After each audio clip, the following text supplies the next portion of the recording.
An organization can create the playground, as I would call it, and your employees decide or choose if they want to engage. And therein lies the crux and the misalignment on employee engagement. Hi there and welcome. It's Kirsten Jethro here, a transformational coach who shifts people from languishing to flourishing. In this video, I want to talk to you about how to increase engagement in the workplace. Employee engagement has been a topic that has been around for over 30 years. However, has only really taken more momentum in the last 10 years. It is a very complicated topic. Alone, if you look at the definitions, you will see that there are over 12 different definitions. So can you imagine employees and organizations not meeting eye to eye on this? Gallup says that 37% of people are engaged in the USA. Worldwide, the statistics are even worse. It's 15%. For organizations, engagement is priceless. Why?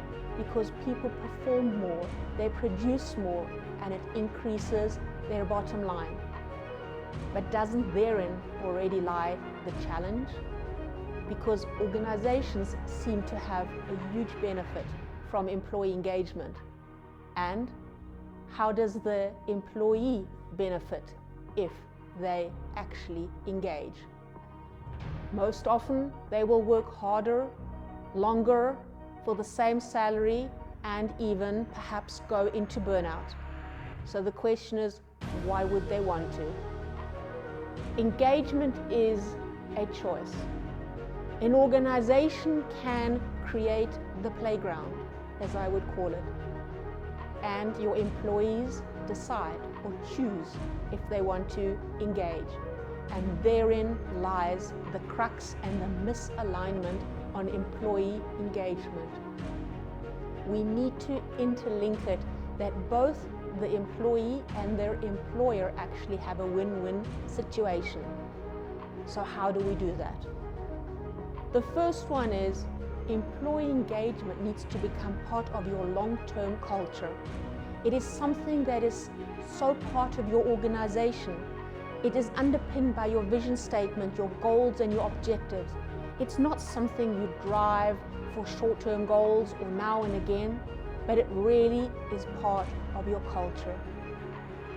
The second one is help your employees understand that the playground is a safe space for them, that they can actually bring all of themselves there, their personality, their thoughts, their feelings, and their ideas at no risk, which is absolutely critical. The third one is to increase engagement is to double up, but I really mean double up, open communication. Open communication and generally communication remains one of the biggest stumbling blocks in organizations. And if you want to increase engagement, you have to go to the level of over communicating with your employees. But it needs to be positive, exciting, vibrant communication. So the language really matters that you use in all of your conversations and media and connecting with your employees. The fourth one, which is so simple and again so overlooked, is acknowledge your employees. Say thank you to them, recognize them, and celebrate successes. Very often we don't celebrate successes in organizations. We finish a project, we run off to the next one, and maybe we even have 2-minute high fives, but that's it. If you really want to increase employee engagement, you need to take a breath and celebrate them, debrief them, and make the people who contributed to the success of the company feel immensely special.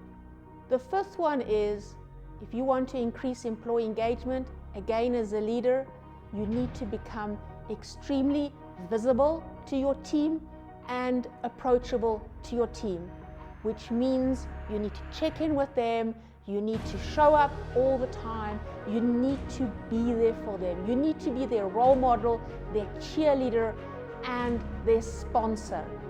I know that is a lot to ask for, but it's those 5 things that will really increase long-term engagement. And within time, your employees will come and play on the playground. Thank you for watching, and I look forward to connecting with you in the next one. I don't want you to miss anything, so I want to invite you to join me on social media, subscribe to my YouTube channel, follow me on SoundCloud, and like me on Facebook.